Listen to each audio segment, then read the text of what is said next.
Maybe it was the photo of the Earth from the moon showing this small, interconnected planet floating in space. Maybe it was the Occupy Now protests on Wall Street that illuminated the wide wealth gap between the top 1% and the rest of us.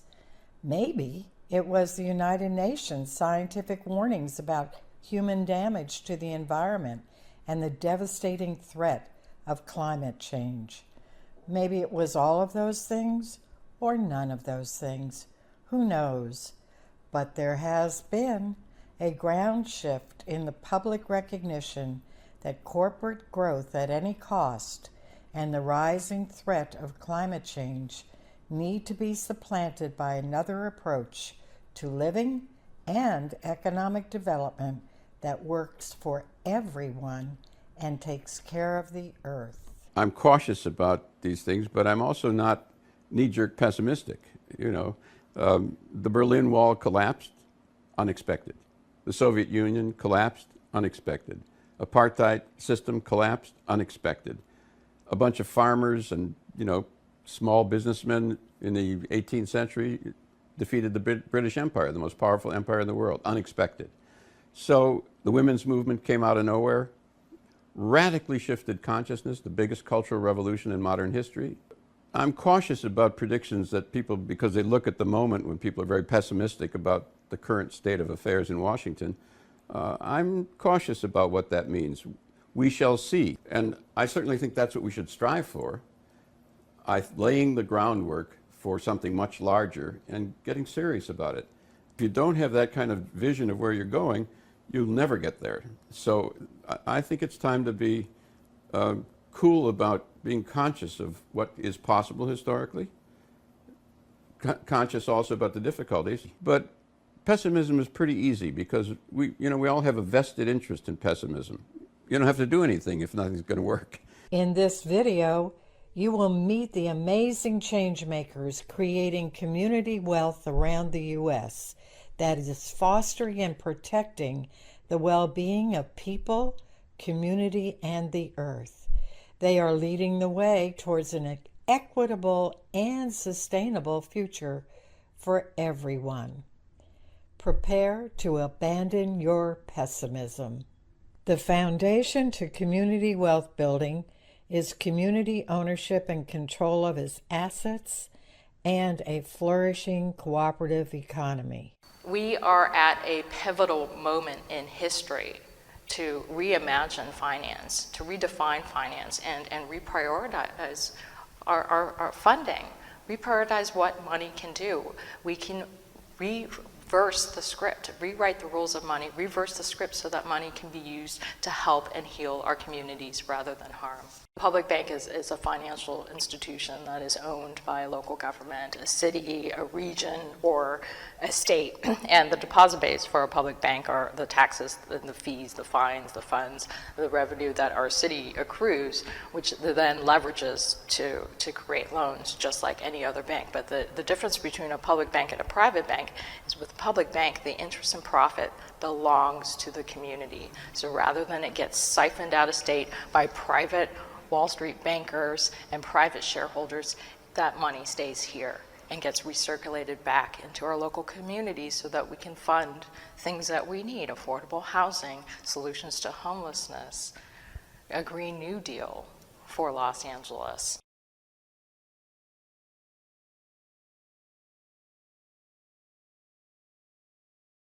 Capitalism just allows a few people to make it. Everybody else gets left behind. Then we need a strategy like cooperative ownership, because there you have broad ownership, you have community wealth. We could, create several companies with, 50 employees at a time where we could build wealth in the community.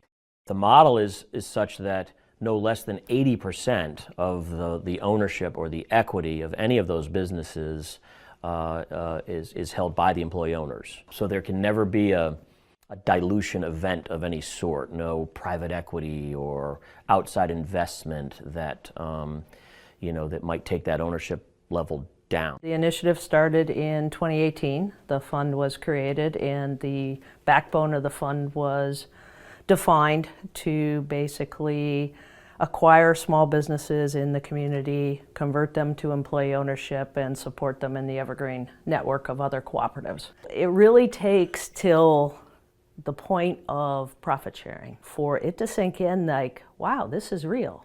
Wow, I'm electing my own coworkers to the board of directors. These trucks I'm driving around in to put insulation in or do a home energy audit, they're mine. We have our Green Team Cooperative. What its primary mission is just landscaping, in the community. And then the other one primarily is the Community Production Center. It's a light scale manufacturing that's based upon digital fabrication, right? And the whole science around digital fabrication.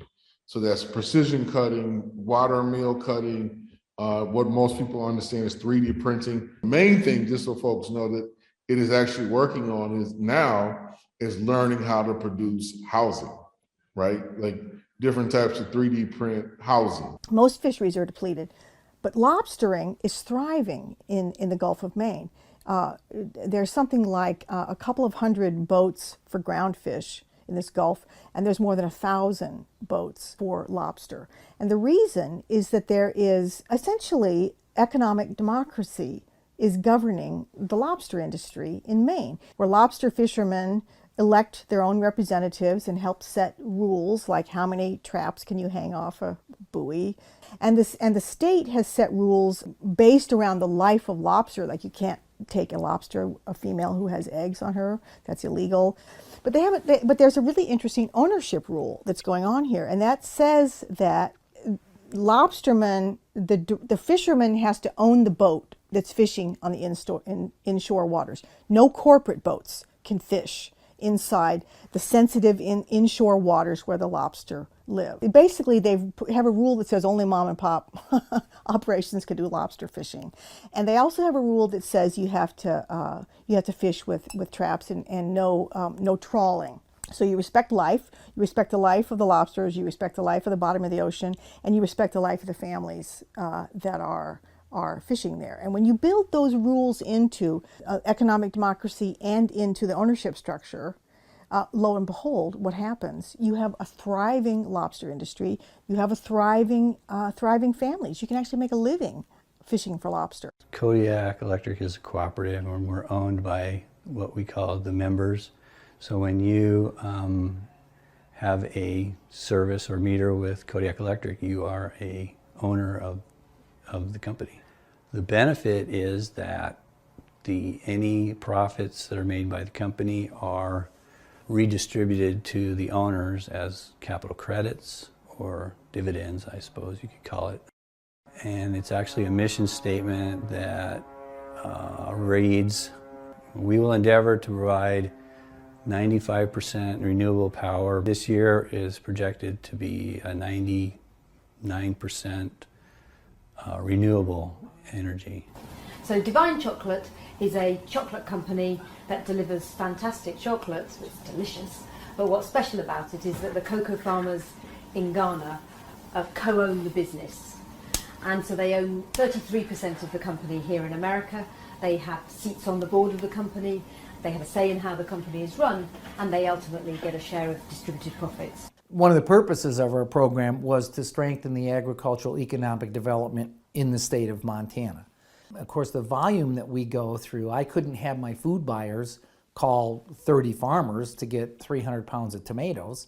And so this co-op started up in the Flathead Valley, and it's been fantastic. I mean, that one call, and we can get all of the items that we need. And they also then began selling to the local restaurants, and now they have a very viable business enterprise that helps the farmers and is that good connection between the restaurateurs and the farm.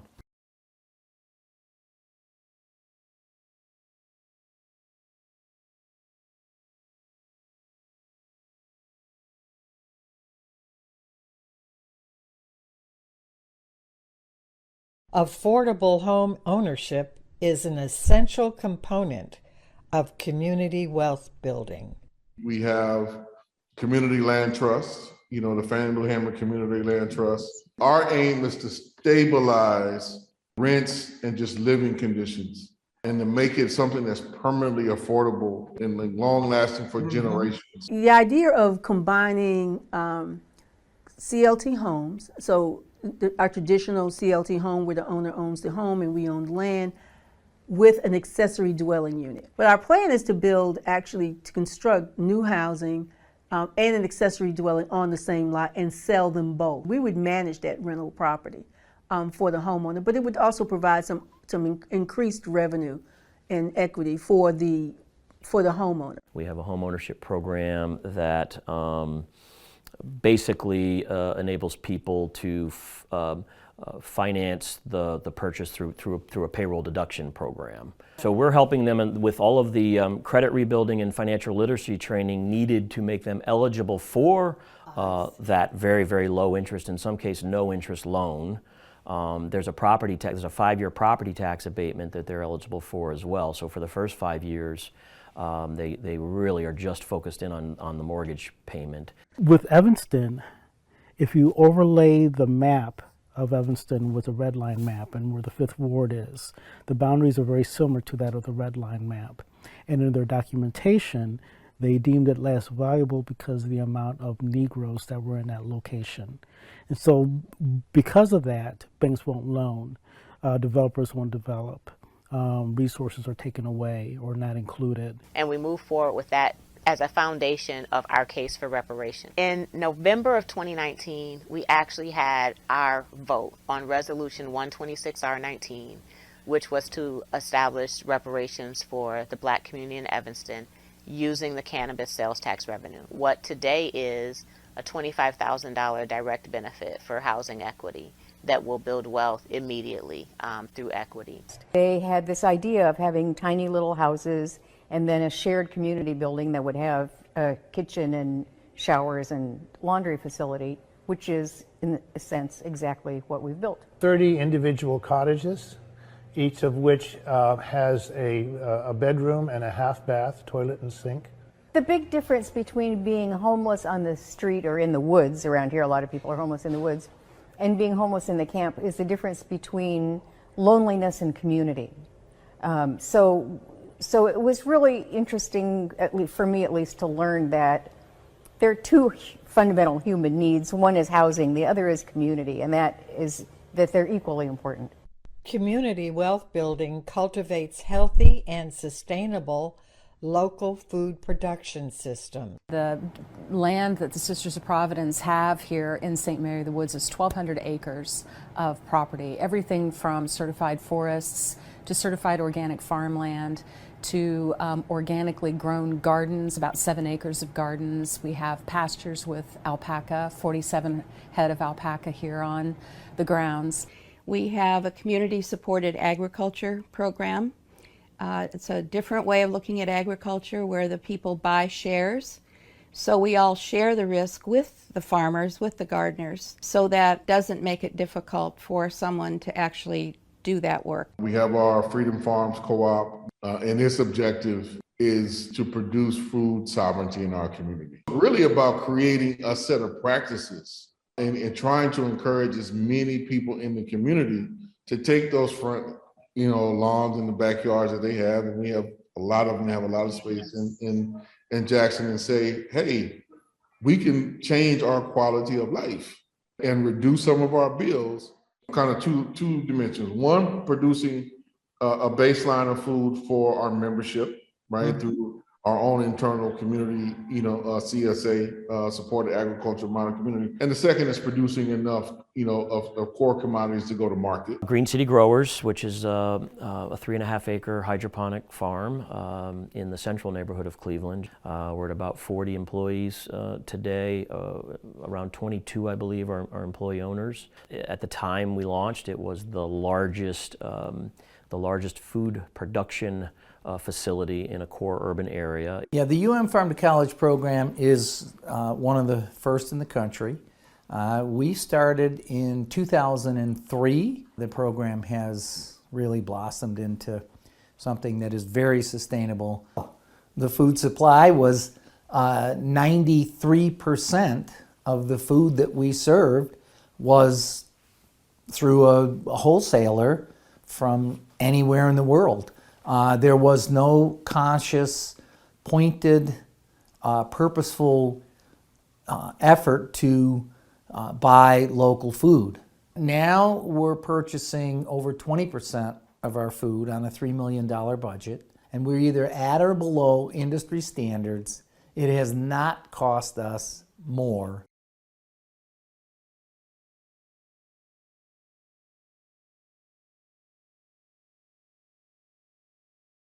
Artists and educators play an important role in community wealth building. Artists bring their unique perspectives to projects that promote community connections and take care of the earth. Schools integrate the cultural history and contributions of the students in their classroom that is typically left out of the core curricula. And universities help to transform the social and economic development of the community and state where they exist. We're at a place right now where we're all trying to decide, okay, how does one person make a difference? Artists have a unique responsibility to look at things differently and processing very differently.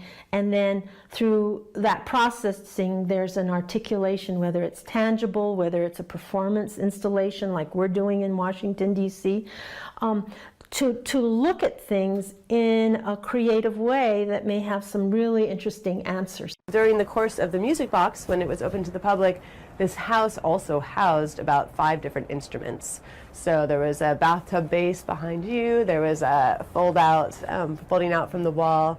There was all sorts of interventions in this house that kind of made it a musical experience. This house was one of about 9 structures built by over 25 artists. And when we opened to the public, it was a kind of crazy thing. Sometimes we'd have 100 people in the yard at once, all running around and playing things. You know, none of my teachers growing up would ever very rarely would tap into who I was as a young Mexican-American kid growing up or a biracial kid growing up. It was a real honor to design classes that were going to reflect the students within them, their history, the stories, their culture, their lived experiences now. They were able to release themselves from any mainstream internalized oppressive type of experiences or thoughts about being Latino. Educational outcomes went through the roof. Students were graduating, in the high 90% from all of our high schools that we taught at.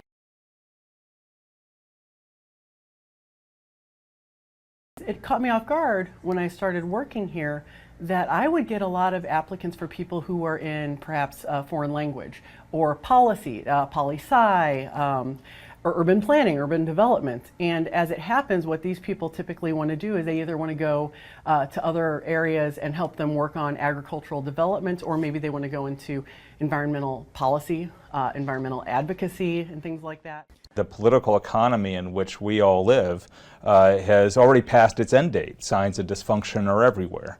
And so another system is coming. And the real question, I think, for those who genuinely care about others and care about the future is what kind of system should we transition to? So the Next System project, when it was initiated, was intended to provoke debate about system change and above all about system design. What kind of system would provide the ends, the outcomes that most people really want.